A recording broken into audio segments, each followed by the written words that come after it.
सुप्रभात मित्रांनो, माझे नाव आराध्या मोरे. आज 15 ऑगस्ट निमित्त मी भाषण सांगणार आहे.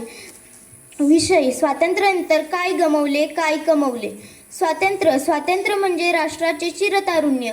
या चिरतारुण्याला सुवर्णपुष्पाप्रमाणे म्हातारपणाची बाधच होत नाही. म्हणूनच आपले स्वातंत्र्य अबाधित राहावे अशी प्रत्येकाची इच्छा असते. निसंग होनी स्वातंत्र्याचा एकच तारा समोर ठेवून धरावे क्रांतीवीर पायतई अंगार पसवितात. स्वातंत्र्य म्हणजे स्वराज्य अथवा राजकीय समता नव्हे तर सामाजिक समतेचा विचार, नीती, धर्म, न्याय या सर्व क्षेत्रांमध्ये व्हायला हवा. तरच कोठे जमा खर्चाचा हिशेब व्यवस्थित होईल. स्वातंत्र्याने निश्चितपणे आम्हाला आधुनिकतेचे वरदान दिले. गेल्या 65 वर्षात हेक्टरी उत्पादन तिपटीने वाढले. 80% खेड्यात वीज पुरवठा, धरण, कालवे, बांध, पाणी पुरवठा या क्षेत्रांमध्ये उल्लेखनीय कामगिरी झाली.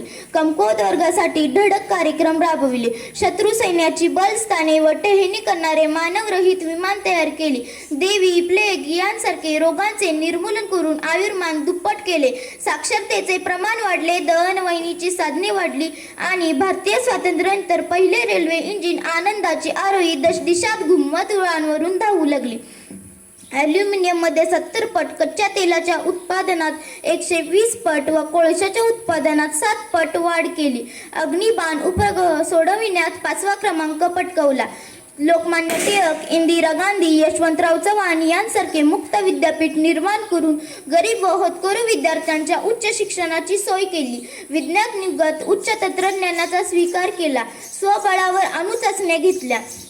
स्वातंत्र्याने निश्चितपणे आम्हाला माणुसकीचे दान दिले, पण त्यावर अहंकाराची सूज चढली. देश स्वतंत्र झाला तेव्हा विषम समाज रचना होती. समाजात अनेक जातीचे आणि धर्माचे प्राबल्य होते. समाजात विचारसरणी, सेवावृत्ती टिकून होती.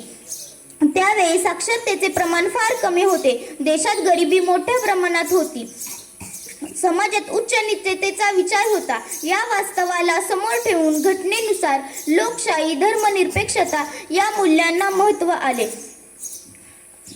आपण आपले स्वातंत्र्य टिकवण्यात आतापर्यंत यशस्वी झालो आहोत. परकीय आक्रमणावेळी एकजुटीने उभे राहिलो आहोत. पण स्वातंत्र्यापूर्वी जी स्वप्ने पाहिली आणि स्वातंत्र्यानंतर जी मूल्ये समोर ठेवली त्याबाबत नैराश्याची स्थिती आहे. आपण जे साध्य केले त्यामुळे आपली मान ताठ आहे हे जाहिरातीतील शेवटचे वाक्य. पण आपण जे गमावले त्यामुळे आपली मान फासात अडकली आहे. दारिद्र्य, अपमान, लाचारी यांना जबाबदार कोण? स्वार्थी राजकर्ते, धूर्त समाज की अज्ञानरूपी अंधश्रद्धा? याचा कधीही विचार केला नाही. मिळवणारे हात ही आमची जमेची बाजू आणि खाणारी तोंडे ही आमची खर्चाची बाजू. राष्ट्राचा जमा खर्च हा कोणी मांडत नसतो, तर तो अनेकांच्या हाताने तो लिहिला जातो. स्वातंत्र्याने निश्चितपणे आम्हाला माणुसकीचे दान दिले, पण त्यावर अहंकाराची सूज चढली. स्वातंत्र्यानंतर शिक्षणाचा फार प्रसार झाला, परंतु त्याच्याकडे आज बाजारी माल म्हणून पाहिले जाते. आजचे शिक्षण हे ज्ञान संपादनासाठी नसून परीक्षा व गुण संपादनासाठी आहे. प्रत्येक सत्ताधीश हा मिशन सोडून कमिशनच्या पाठीमागे लागला आहे. आजचे शिक्षण हे संस्कृती साधन न राहता श्रीमंतीचे साधन बनले आहे. त्यागवादी वृत्ती सोडून माणसे भोगवादी बनत आहे.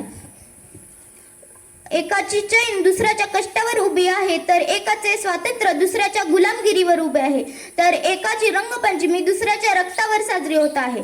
तुझ्यासाठी मरण जे जनन, तुझविन जनन जे मरण, हे क्रांतीवीरांचे शब्द विरत जाऊन जमा खर्च स्वातंत्र्याचा मांडणार केव्हा? जाब उंच प्रसादांचा मागणारे केव्हा? जाब उंच प्रसादांचा मागणारे केव्हा? नव्या तरुण पिढीने ह्या जबाबदार झाले पाहिजे, त्यामध्ये सहभागी झालं पाहिजे.